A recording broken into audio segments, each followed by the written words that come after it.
Welcome to Isha's Kitchen.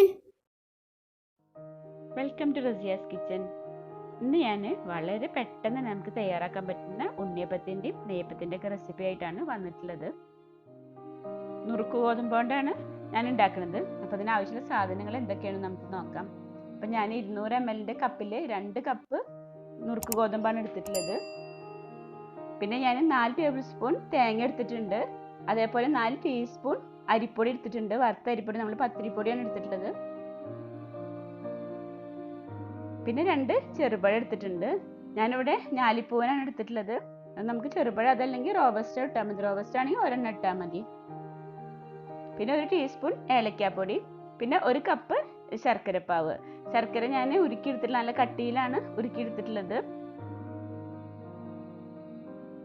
നമുക്ക് എല്ലാം ഒന്ന് അരച്ചെടുക്കാം. അപ്പം ഞാനിവിടെ നുറുക്ക് ഗോതമ്പ് കഴുകിയിട്ട് ഒരു 3 മണിക്കൂർ വെള്ളത്തിൽ കുതിർത്തി എടുത്തിട്ടുള്ളതാണ്. അപ്പം നുറുക്ക് ഗോതമ്പ് അതിൻ്റെ കൂടെ നമ്മൾ എടുത്തിട്ടുള്ള തേങ്ങയും പിന്നെ അരിപ്പൊടി ഇട്ട് കൊടുക്കേണ്ട. അരിപ്പൊടി അല്ലെങ്കിൽ അരച്ചെടുത്തിട്ട് ലാസ്റ്റ് മിക്സ് ചെയ്തെടുത്താലും മതി കേട്ടോ. ഇനി നമുക്ക് കുറച്ച് ശർക്കരപ്പാവ് കൂടി ഒഴിച്ചിട്ട് ഇതൊന്ന് അരച്ചെടുക്കാം. ഇതൊന്നിച്ച് മിക്സിയുടെ ജാറിൽ അരച്ചെടുക്കാൻ ബുദ്ധിമുട്ടായതുകൊണ്ട് ഞാൻ 2 പ്രാവശ്യമായിട്ടാണ് അരച്ചെടുക്കുന്നത്. അപ്പം ഞാൻ പകുതി നുറുക്ക് ഗോതമ്പാണ് ഇട്ടിട്ടുള്ളത്. ശർക്കരപ്പാവും അതുപോലെ പകുതിയാണ് ഒഴിച്ചിട്ടുള്ളത്. അപ്പോൾ ചെറുതായിട്ടൊന്ന് അരഞ്ഞിട്ടുണ്ട്. ഇനി സൈഡിലത്തൊക്കെ ഒന്ന് നമുക്ക് തട്ടി കൊടുത്തതിന് ശേഷം ഒന്നും കൂടി അരച്ചെടുക്കാം. നല്ല പേസ്റ്റ് പോലെ അരച്ചെടുക്കൊന്നും വേണ്ട കേട്ടോ. ചെറിയൊരു തരിയോട് കൂടിയിട്ട് അരച്ചെടുത്താൽ മതി. പരവൊക്കെ പാകമായിട്ടുണ്ട്. ഇതുപോലെ ചെറിയൊരു തരിയോട് കൂടിയിട്ട് അരച്ചെടുത്താൽ മതി കേട്ടോ. ഇനി നമുക്കിതൊരു ബൗളിലേക്ക് മാറ്റിയതിന് ശേഷം ബാക്കിയുള്ളതും കൂടി അരച്ചെടുക്കാം.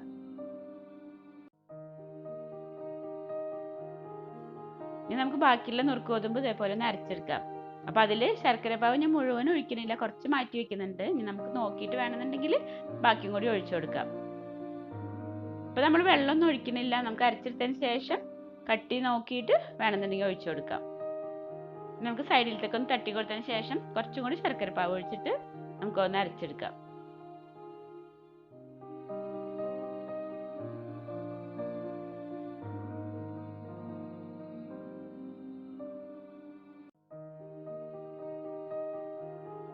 നമ്മൾ ചെറിയ പീസായി കട്ട് ചെയ്ത് വെച്ചിട്ടുള്ള ചെറുപഴവും പിന്നെ ഏലക്കാപ്പൊടിയും കൂടി ഇട്ടിട്ട് നമുക്ക് ഒന്നും കൂടി ഒന്ന് അടിച്ചെടുക്കാം. അധികം പേസ്റ്റ് പോലെ ഒന്നും അരയണ്ട കേട്ടോ.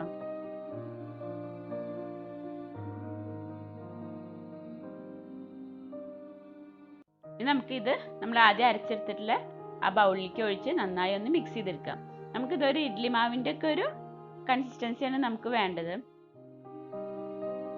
അപ്പം നമുക്ക് ഇളക്കി നോക്കിയിട്ട് വേണമെന്നുണ്ടെങ്കിൽ കുറച്ച് വെള്ളം ഒഴിച്ചു കൊടുക്കാം കേട്ടോ.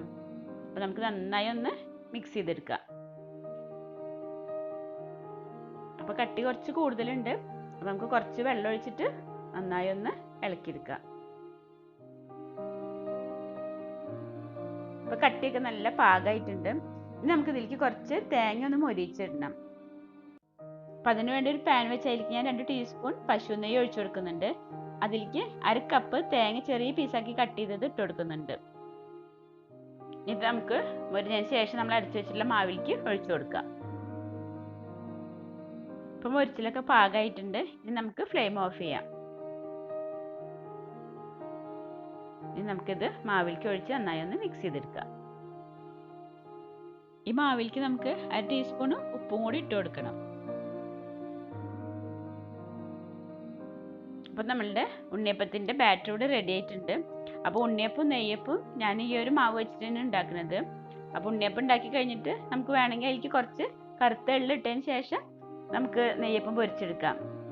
ഈ മാവ് നമുക്ക് അരച്ചപ്പം തന്നെ ചുട്ടെടുക്കാം കേട്ടോ. അപ്പോൾ ഉണ്ണിയപ്പം ഉണ്ടാക്കാൻ വേണ്ടി ഞാൻ ഇവിടെ ചട്ടി വെച്ചിട്ട് വെളിച്ചെണ്ണ ഒഴിച്ച് ചൂടായിട്ടുണ്ട്. ഇനി നമുക്കിതിലേക്ക് ഓരോ കയ്യിൽ മാവ് ഒഴിച്ചു കൊടുക്കാം. എണ്ണ നന്നായി ചൂടായതിന് ശേഷം ഒരു മീഡിയം ഫ്ലെയിമിൽ വെച്ചിട്ട് വേണം കേട്ടോ പൊരിച്ചെടുക്കാൻ.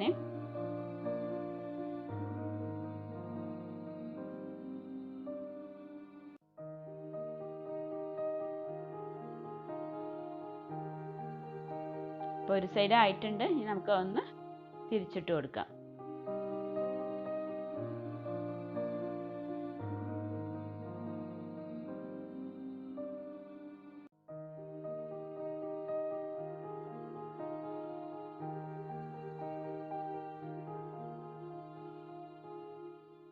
അപ്പോൾ നമ്മളുടെ ഉണ്ണിയപ്പൊക്കെ റെഡി ആയിട്ടുണ്ട്. നമുക്കത് എണ്ണയിൽ നിന്ന് മാറ്റാം. ഇനി ഇതേ മാവുകൊണ്ട് തന്നെയാണ് ഞാൻ നെയ്യപ്പം പൊരിച്ചെടുക്കുന്നത്. അപ്പം അതിന് വേണ്ടി ഒരു ചീനച്ചട്ടിയിൽ വെളിച്ചെണ്ണ ഒഴിച്ചിട്ട് ചൂടായിട്ടുണ്ട്. കുഴിയുള്ള ചീനച്ചട്ടി എടുക്കണം കേട്ടോ. എന്നാലും തന്നെ നമ്മൾ മാവ് ഒഴിച്ച് കഴിഞ്ഞാൽ അത് മുങ്ങാനുള്ള എണ്ണ വേണം. അത് നന്നായി മുങ്ങി കിടക്കണം, എന്നാലും നന്നായി പൊന്തി വരുള്ളൂ. നമ്മൾ നെയ്യപ്പം പൊരിച്ചെടുക്കുമ്പോൾ ഉള്ളു സോഫ്റ്റ് ആയിരിക്കും, എന്നാൽ സൈഡിൽ ഇങ്ങനെ പരന്ന ഭാഗത്തൊക്കെ കുറച്ചും കൂടി ക്രിസ്പി ആയിരിക്കും. എന്നാൽ ഉണ്ണിയപ്പം നല്ല സോഫ്റ്റ് ആയിട്ട് തന്നെ ഉണ്ടാവുക. അപ്പോൾ നമുക്ക് നെയ്യപ്പം കുറച്ചും കൂടി ക്രിസ്പി ആയിട്ട് വേണമെന്നുണ്ടെങ്കിൽ, നമ്മൾ നെയ്യപ്പത്തിന് മാത്രമായിട്ടാണ് അരച്ചെടുക്കുന്നുണ്ടെങ്കിൽ നമുക്ക് പഴത്തിൻ്റെ അളവ് പകുതിയാക്കാം. അങ്ങനെ ആകുമ്പോൾ നെയ്യപ്പം കുറച്ചും കൂടി നമുക്ക് ക്രിസ്പി ആയിട്ട് കിട്ടും.